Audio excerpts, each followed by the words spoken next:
Imo Week, le podcast. Édition spéciale CIMI 2022, le 6, 7 et 8 décembre au Palais des Congrès. Olivier Vignol, bonjour. Bonjour Pascal. Vous êtes directeur général d'ICAD. Encore aujourd'hui. à ma connaissance, et nous l'espérons pour longtemps encore. Et nous allons pouvoir peut-être, en ce CIMI un peu bruyant, vous entendez autour de nous qu'il y a un petit peu de monde. On s'en réjouit parce que ça veut dire qu'il y a énormément de monde. Et ben absolument. Moi, je suis très surpris. Tout à fait, moi aussi. Et ça prouve que nos métiers sont actifs, vos métiers sont actifs. Alors, essayons un premier bilan. On est début décembre, mais on peut quand même faire quelques touches sur un premier bilan 2022 pour ICAD. Qu'est-ce qu'on peut en dire ? C'est paradoxal. Avant de répondre à la question, et je ne sais pas si vous vous souvenez de l'interview de Madame Christine Lagarde le 3 novembre 2021. Si vous ne vous en souvenez pas, je vous invite à la relire. Oui. Madame Lagarde nous expliquait qu'il ne fallait pas s'inquiéter ni de l'inflation, ni d'une potentielle hausse des taux d'intérêt en 2022. Bon. Vraiment, relisez ce papier, c'est assez intéressant avec un an de recul. Oui, on ne fait pas toujours des prédictions parfaites. No comment. Oui. Et en fait, avec le déclenchement de la guerre en Ukraine, parce que c'est quand même ça l'élément qui ne pouvait pas être prévu et anticipé, bien sûr. Objectivement, l'année elle s'est déroulée dans un contexte très compliqué quand même d'inflation, pour ne pas dire pas vraiment l'hyperinflation à la sud-américaine pour les coûts de construction, mais enfin c'est au moins 2 fois à 2 fois et demi l'inflation normale. La hausse des taux d'intérêt, une société comme ICAD a vu son coût d'endettement multiplié par 2,5 entre le début et la fin de l'année. Et malgré ça, on va délivrer non seulement nos objectifs, mais faire un peu mieux. Et je vais y revenir, donc il n'y a pas de magie, c'est d'abord parce que les marchés sont beaucoup plus résilients qu'on veut bien le dire. Et c'est vrai pour les 3 secteurs où on est nous, la location de bureaux, la santé et la vente de logements. Des marchés qui finalement, la demande était toujours très présente et là, et c'est quand même la clé de tout. Et puis évidemment l'engagement, pour ne pas dire le talent des équipes d'ICAD. Mais enfin, le fait que le marché est tenu, évidemment une bonne nouvelle. Et si on donne quelques chiffres, nous on a annoncé, on a fait ce qu'on appelle une Investor Day il y a quelques jours. Donc on a annoncé qu'on relevait notre guidance, c'est-à-dire la prévision de résultats, qui pour société comme ICAD est surtout le cash flow courant. Et on est passé d'un plus 4 à plus 7% hors impact. Donc dans le contexte actuel, on est plutôt satisfait. Et si on rentre un peu dans le détail, la location de bureaux, presque une année record pour la foncière tertiaire dirigée par Emmanuel Baboulin en termes de location-renouvellement. Avec quelques belles locations dont on a parlé. Très belles locations en région, notamment à Marseille, à Lyon, des renouvellements de nos grands locataires qui restent chez nous pour près de 100% des surfaces qu'ils avaient avant. Donc ça c'est un peu contre-intuitif parce qu'on avait en tête avec l'impact du télétravail. Oui, on se disait plutôt... On visait plutôt moins 15, moins 20%. Voilà. Bon, parfois c'est vrai, on fait un effort ou sur le loyer ou pour investir dans les immeubles pour en améliorer notamment la performance environnementale. On a vendu près de 600 millions d'euros d'actifs. Ça c'est quand même un montant très considérable et on les a vendus à un taux moyen inférieur à 4,50 de taux de cap. Pour ceux qui connaissent nos patrimoines, nous, on n'est pas avenue des Champs-Élysées. Oui, c'est ça, c'est pas du patrimoine. Donc c'est un patrimoine très bien placé, mais en première couronne, Grand Paris, etc. Donc c'est un taux très intéressant. Et on en a signé dans la fin de l'année. Donc ça veut dire que pour les immeubles de qualité, corps, bien loués, bien situés, il y a beaucoup de liquidités. Et on a signé avec des valeurs en ligne avec nos valeurs d'expertise. Donc ça... Là aussi, c'est rassurant. La foncière santé, nous on est peu impacté par l'opération, on va dire Orpea. Oui, les sujets Orpea. On est principalement dans les cliniques, donc avec des grands locataires qui marchent très bien. Le sujet dans la santé, c'est on a un élément positif, négatif. Le positif, c'est que les valeurs sont stables, se tiennent bien, voire ont légèrement progressé. Et l'événement un peu négatif, c'est que nos coûts de financement, eux, ont augmenté et les valeurs sont restées stables. Donc on a, c'est vrai, réduit notre volume d'investissement par rapport à ce qu'on avait imaginé en début d'année. On avait prévu environ 600 millions d'euros d'investissement sur ICAD Santé. On fera probablement un peu moins la moitié. C'est pas que les équipes n'ont pas été actives, c'est pas qu'il n'y a pas d'offres, c'est que les nouveaux paramètres financiers pour nous rendent les acquisitions moins il faut faire clair. Et en anglais courant, le leverage est beaucoup moins relatif que par le passé. Et ICAD Promotion se porte bien. Je sais que certains de nos confrères, il n'y a pas d'unanimité de la part des promoteurs sur l'évolution du marché. Absolument, il y a des avis différents. Pessimistes et des plutôt optimistes. Alors vous êtes plutôt dans la deuxième catégorie. Nous, on est plutôt deuxième catégorie parce qu'il se trouve que on va faire donc chiffre d'affaires en progression de plus 10% cette année, des marges en augmentation de plus d'1 point, et augmenter sa marge de plus d'1 point en promotion pour les spécialistes, c'est vraiment un bel exploit. Oui. Les équipes d'Emmanuel de Mézières. On l'a nommé au Trophée Logement et Territoire. Signalons-le. Non seulement nommé, mais... il faut voter, mais il faut se connecter sur iboweek.fr et voter. Mais alors, il faudrait revenir sur ce système de vote où les gens qui ont des très grandes équipes sont favorisés. ICAD, c'est pas une petite équipe. Mais c'est pas la plus grosse. No comment. Oui. Enfin, en tout cas, j'espère. Il le mérite, qu'il sera élu. Et non, mais très belle année. Et on voit, l'année 2022, elle est quasi terminée. Nous, on a fait nos ventes en bloc. On sait que dans le phénomène promotion, il y a eu retrait de certains investisseurs. Oui. Nous, je crois que pour les opérations qu'on leur proposait, ils ne se sont pas retirés. Et on a pu gérer la hausse des coûts de construction, c'est quand même pas le plus simple. En changeant nos modes constructifs, faisant plus de corps d'état séparés, etc. Bon, bref. Donc, sans dire que tout est simple, sans dire que tout va bien, l'année 2022 se termine plutôt bien. Sur un signe positif. Et malgré ce contexte qui n'était pas du tout celui qu'on nous avait annoncé fin 2021. Certes. Voilà pour l'année 2022. Alors, sur 2023-2024, ne parlons pas parlons d'ICAD.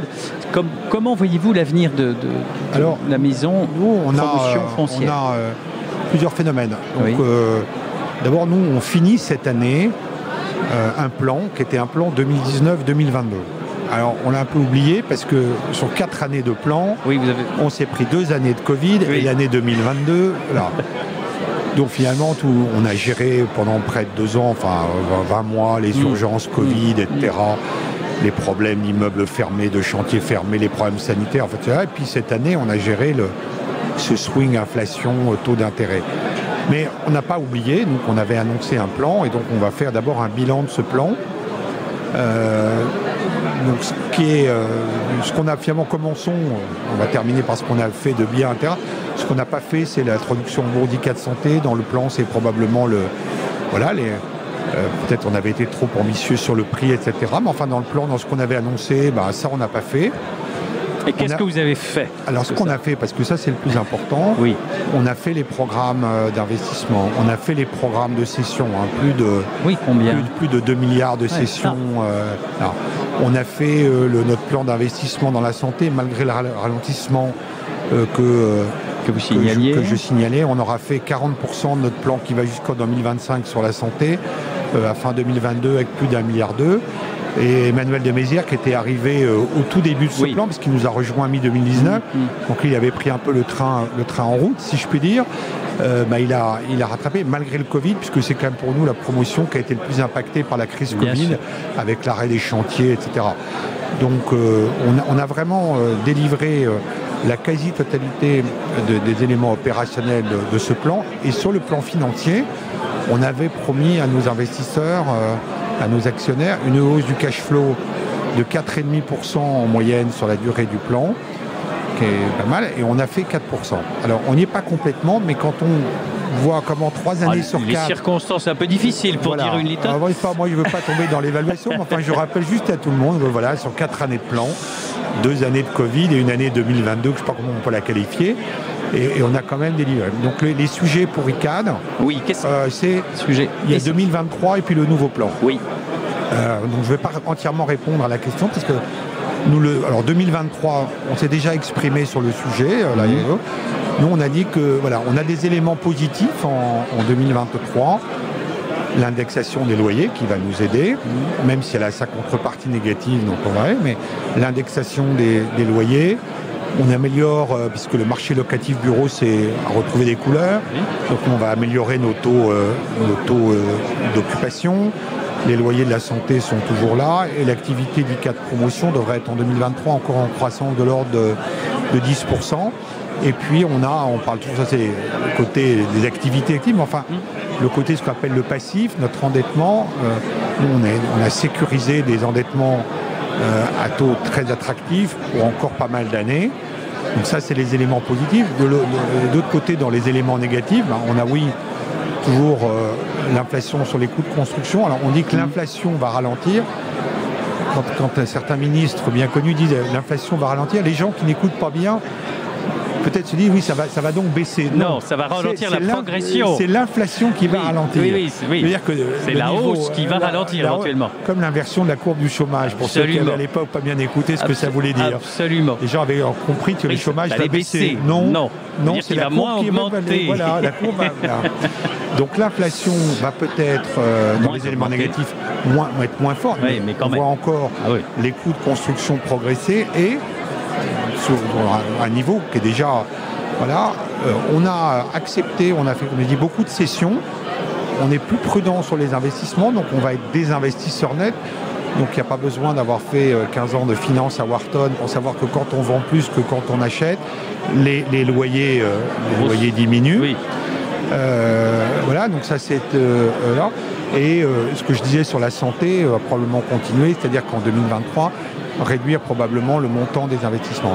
Mais malgré ça, on voit notre cash flow, je veux dire, parce qu'il y a des éléments qu'on ne connaît pas, l'indexation, les taux d'intérêt à court terme, mais donc on est prudent, on donne toujours, on dit en marine, un pied de pilote, mais on va avoir un cash flow l'année prochaine entre très légèrement négatif et stable, qui compte tenu du choc macroéconomique, voilà, on trouve que c'est plutôt pas mal, mais pas à nous d'apprécier, mais voilà, c'est ça qu'on annonce. Oui. Et évidemment, il faut écrire un nouveau plan pour 2023-2026. Alors ça, on ne peut pas trop en parler parce qu'on a dit qu'on le présenterait en février. D'accord. Donc on doit intégrer ce nouvel environnement financier, ce nouvel environnement inflationniste. On commence à avoir une bonne vision des impacts, on ne va pas dire de la crise, mais enfin de cette période sur les marchés du logement, de la santé, des bureaux. Donc on est en train d'intégrer tous ces éléments pour bâtir notre nouveau plan et qui sera présenté avec nos résultats annuels 2022 à la fin du mois de février. On y sera. Et en attendant, est-ce qu'on peut dire 2 mots ou 3 mots sur ce qui, selon vous, pour une grande maison comme Icade, mais comme pour d'autres, est l'immobilier de demain? Est-ce qu'on peut dire 3 mots là-dessus? Oui, moi j'ai travaillé... Je vais faire une longue réponse à cette courte question pertinente. J'ai travaillé dans une très très belle société qui existe, qui s'appelle la SFL, qui avait été fondée à la fin du 19e siècle et début du 20e siècle par Henri Germain. Et il restait à la SFL... Fondateur du Crédit Lyonnais. Du Crédit et de la Lyonnaise des Eaux. Un entrepreneur, on va dire ça comme ça. Un bon petit entrepreneur. Et il y avait à la SFL des plaquettes de Henri Germain du début de la société. Finalement... les plaquettes de commercialisation appartements d'exception. Oui, au fond. Et un siècle après, c'est ça. Je ne veux pas dire que l'immobilier n'évolue pas, mais en fait, nous, ce qu'on voit... Alors, nous, les questions, quand on fait un plan stratégique, c'est de dire on a 3 métiers. Est-ce qu'on veut continuer à faire ces 3 métiers? Est-ce qu'on veut en faire d'autres? Ou est-ce qu'on fait, on va les faire différemment? Le logement, oui, il y a des mutations. L'explosion de la demande dans les régions, etc., dans les villes moyennes est une réalité. Donc c'est même très porteur. L'appétence pour des logements de grande qualité. Ce matin, j'étais dans un débat sur la sobriété énergétique et environnementale et qui disait il faudrait construire des appartements plus petits. Bon, c'est très compétente en matière de performance environnementale. Elle n'a pas été rencontrer nos clients parce qu'eux, ils nous disent qu'une chose, vous savez quoi? On voudrait des appartements plus grands. Mais oui, et avec des balcons, des terrasses. Et puis on les voudrait peut-être dans des villes moins chères et plus sympas que les grandes métropoles. Donc ça, clairement, Icade Promotion a déjà intégré ça. L'immobilier de santé, la demande explose. En France, mais en Europe aussi. Vous avez vu le Ségur de la santé, ce qui est en train de se discuter sur... parce qu'il y aura un volet bâtimentaire sur la prise en charge de la dépendance. Donc oui, on suit les tendances sociétales. La bonne nouvelle, c'est que je pense qu'il va y avoir beaucoup de moyens financiers mis à disposition, il faut bien le reconnaître, d'une amélioration de la qualité, pas le patrimoine d'Icade Santé, mais dans les hôpitaux publics, dans les EHPAD, Et donc on voit là des perspectives probablement intéressantes. Il y a notre métier d'immobilier tertiaire où là il y a des changements, c'est sûr, un post-Covid. On se demandait beaucoup si post-Covid c'était des changements conjoncturels ou structurels. On voit assez bien. Alors, je sais qu'évidemment d'autres tiennent d'autres discours. On voit évidemment la recherche de flexibilité par les grandes entreprises. Bien sûr. On appelle le bureau manager, on ne veut plus investir, on veut pouvoir s'agrandir, se réduire, etc. Donc, que vous êtes appliqué à vous-même, toute personne qui a été au siège d'ICAD peut en parler. Mais surtout appliqué à nos clients. Et bien sûr. Donc beaucoup d'espoir dans le développement de notre filiale Imagine Office qui gère cet aspect finalement entre le propriétaire des murs et l'utilisateur final. Il y a besoin peut-être d'un nouvel intervenant. Donc ça, c'est probablement quelque chose qui sera au cœur de notre stratégie. Grand débat sur les localisations. On voit les métropoles régionales, un peu comme avec le logement. Nous, les performants de notre patrimoine en région qui vraiment performe extrêmement bien. Peut-être un axe à retenir pour le futur. Sur l'Île-de-France, la fameuse bipolarisation, elle est très, très forte. Il y a l'hyperprime sur lequel nous on n'est pas, c'est pas notre marché, qui performe très bien, mais on le voit avec nos renouvellements. Dans les impacts de la crise Covid, c'est en fait les gens disent le télétravail, mais c'est surtout je veux plus avoir 1h30 ou 1h15 de transport bien sûr. Chaque sens. Donc, le matin si c'est puis ça, le soir. Je préfère rester chez moi que de me faire 2 heures. Et ça, on voit les grands corporates qui commencent à intégrer ça dans leur stratégie immobilière. Donc on voit des immeubles probablement plus petits et plus éclatés pour les grands groupes dans l'Île-de-France pour proposer à tous les salariés des immeubles de bureaux de l'entreprise, parce que ça je crois que ça reste quand même se retrouver entre soi, c'est pas inutile. Par contre vous n'aurez plus là. Donc c'est vrai que par exemple les campus et ça, on ne pouvait pas prédire, mais le campus unique pour un grand groupe de 100 000 m² en Île-de-France, je pense que c'est des choses, et nous on en a fait, on peut même en avoir, etc. Donc on intègre ça et on voit certains de nos grands locataires qui nous disent, mais voilà, plutôt que d'un immeuble de 50 000, peut-être... 5 de 10 000 alors, oui, peut-être que 4 de 10 000 plutôt, voilà. Oui, pardon. 4 de 10 000, mais ou 3, et ça, donc on va intégrer ça. La performance environnementale, alors quelles que soient les lignes de produits, et plus on a affaire, c'est vrai du monde de l'entreprise, parce que chez les particuliers, le poids carbone et l'analyse du cycle de vie, ça reste l'apanage et la préoccupation d'une frange limitée de la population. C'est un peu complexe, soyons honnêtes. Oui, très engagé, très truc, mais qui reste très minoritaire. Et surtout, autant les entreprises comprennent la problématique et acceptent peut-être de payer un peu plus cher, c'est vrai en santé, c'est vrai en tertiaire. Dans le logement, on croise peu de particuliers prêts à payer 20% plus cher pour avoir un logement. Même si 740 kg de CO2 par mètre carré, qui est un chiffre qui ne provoque pas chez eux un émoi considérable. Qui est humain. Ça viendra. Ça viendra. Olivier Vignol, pour ce panorama complet, merci. Et puis, on donne rendez-vous à ICAD, donc fin février pour le plan. Le 20 février. Le 20 février, vous pouvez noter à 10h. J'ai noté le 20 février. Mais avant... Des bons résultats 2022 et un plan pour le futur. Et avant le 31 janvier pour les trophées Logement et Territoire, où on souhaite ICAD, qui est nommé 2 fois, tout le succès du monde. Bon, Simi. Merci à ImoWeek de m'avoir convié. ImoWeek, le podcast. Édition spéciale CIMI 2022, le 6, 7 et 8 décembre au Palais des Congrès.